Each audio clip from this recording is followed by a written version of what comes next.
Hey there, superstar. Welcome to Building a Vibrant Culture. 3 strategies for growth, retention, and enjoyment.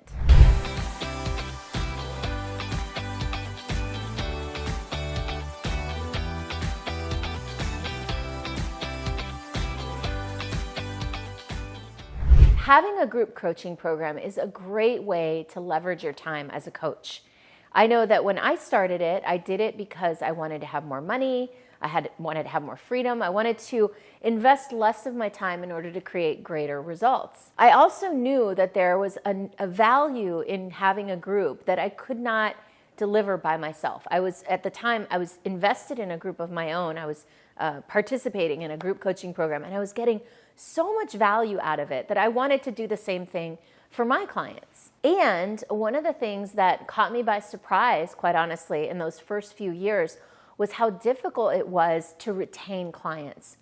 And what I saw, what I heard from people, because I solicited feedback and I asked people why they wouldn't stay if they had a good experience, because they weren't angry, they weren't upset, they got their value that they came for, but that they just didn't stay. And I wanted them to stay. I wanted to have a culture of people that stayed for years at a time. I had that vision, but I didn't understand what I was doing wrong not to get there. And so what I discovered along the way, along this journey, I'm now 8 years into my group coaching program. And by the way, I still have one of the clients that I had at the very beginning, and several of my clients now have re-enrolled into the 2nd, 3rd, 4th, even 5th and 6th years now. So those 3 years at the beginning where I was figuring all this out were pretty rocky and pretty rough, and if you're having the same experience, I totally empathize and I feel for you. I know what it's like to have clients at the end of the year just say, hey, you're great, I really loved it, and it's not a right fit for me to keep going. So I know what that feels like, and I know that it kind of sucks and it's no fun, and you want to change it, you want to fix it, you want to create a vibrant culture. So that's what I'm going to share with you in this video. There are 3 kind of overarching strategies, each one which has multiple tactics inside of them that I'm going to dive into that I think are pretty easy to implement and can have a massive impact on your retention and the growth of your culture.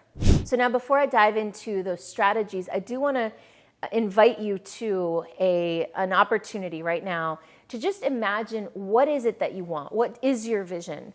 What can you see possible? What do you want to experience in your group culture? For me, I wanted a culture of superstars. I wanted people who were speakers and authors and coaches who were showing up and inspiring each other and sharing best practices and participating. I wanted to have deep, meaningful conversations with people. I wanted to do work that mattered. I wanted people that were up to something in the world.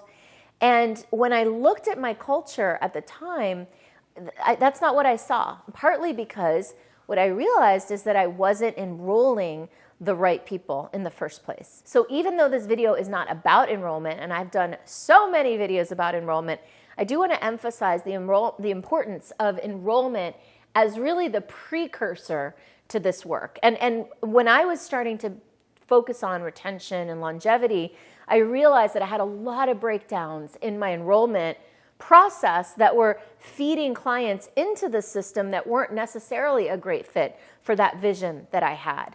So for example, I wasn't necessarily only bringing clients in that were impact driven. There were clients that I had that were mostly self-driven, and I'm not saying that there's anything wrong with that. I'm not belittling them or maligning them in any way, just simply to say that they needed to take care of their own needs, and that's where they were in their business journey. They weren't necessarily up to wanting to create transformation in the world or uplift humanity, right? So I was enrolling those people because they had the money, they could pay, they wanted to be in the program. So from my lower standards back then, they were a perfect fit. But once I realized that I wanted a different kind of culture, different kind of a group, different people, then I had to raise the standards and I had to align the enrollment and sales process to those higher standards. So that's not one of the big strategies I want to talk about today, but it is an important thing to get out of the way, because you got to have the right people to start with, right? You want to have right fit, aligned clients. Now, I'll take this opportunity, I'll pause here and just say, please like this video, subscribe to my channel, do all the things. And maybe put a bookmark or remind yourself after you've done this video to go back and look at some of my enrollment videos. Because if you're not doing enrollment in what I consider to be in the most effective or aligned way, none of these strategies are going to work very well if you've got the wrong people in the program. All right, so let's move into how to do this retention longevity thing. You ready? So the first big shift that you can make that's simple, maybe not easy, and maybe you already have this in place, is make sure that there's a 1-year minimum commitment to that first year of being in your group culture. Now, if you have a really low-end, low-ticket program like $20 a month or something like that, maybe that doesn't make sense. Well, actually it does. It kind of makes sense in all the cases. Lots of people do this at the lower price points. So I'm going to go ahead and say that this is a good strategy to use no matter what price point you're at.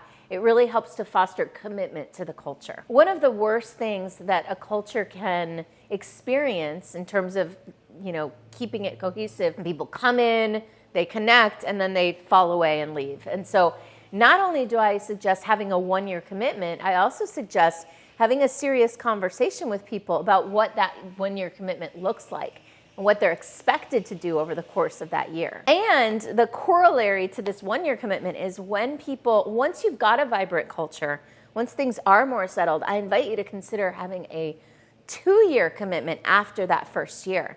So that's what I do. You may or may not feel like that's an aligned fit for you. I don't think I could have gotten away with doing that right at the beginning. I think that was something, actually Leanne did enroll for that 2 years pretty early on. But I think you've got to wait till your culture's pretty more established. And then at that point, creating that 2-year commitment really fosters stability and commitment to the collective.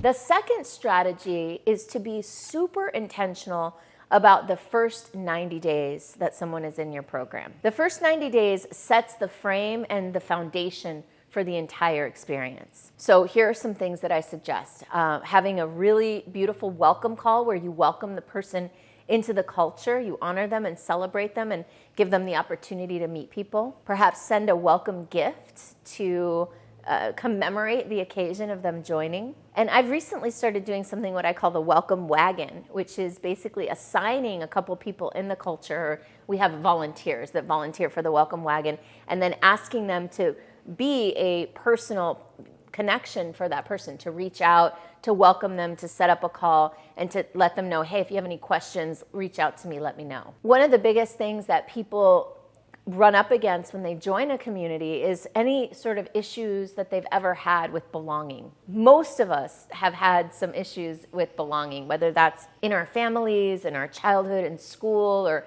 teams, or whatever we faced as a young person. Chances are we've had at least a few experiences that have lodged themselves deeply into our subconscious where we didn't feel like we belonged. And so one of the best things you can do is go all out in the beginning to make sure that that person feels welcome and like they belong.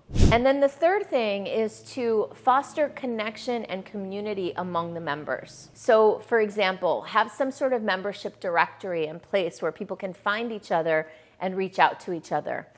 We do this really simply. It's not a big production. We have a little page inside of our Thinkific resource library, a page for each member of the crew. And on that page is just a photo of the person. Sometimes we have a link to their website, a video if we have one of them, and their contact information. And that way people can see who's in the culture and maybe even identify, oh, I want to meet that person. I want to reach out to that person. Another thing we do is that we offer sessions with our legacy members. So people who've been a member for more than a year, when they join our leadership cabinet program, one of the things that they do is they offer, as part of their leadership cabinet membership, they offer sessions, like up to 2 or 3 or 4 sessions a month where people can just book right on their calendar. So that's one of the ways that we give them a little bit of a discount for entering that second and third year commitment versus the first year, partly because they're giving us this piece of value and also because they're a lot less work usually after the first year. So we give them that discount, and part of that discount is so that they will give back to the collective. So we actively encourage ways that people can participate and give more of themselves to the culture without obviously stressing them out or taking up too much time. So it ends up being about 2 hours a month that they're giving back. And then another thing that we've created is these role play sessions. So these are places where people can practice sales with each other. They can sign up for a role play.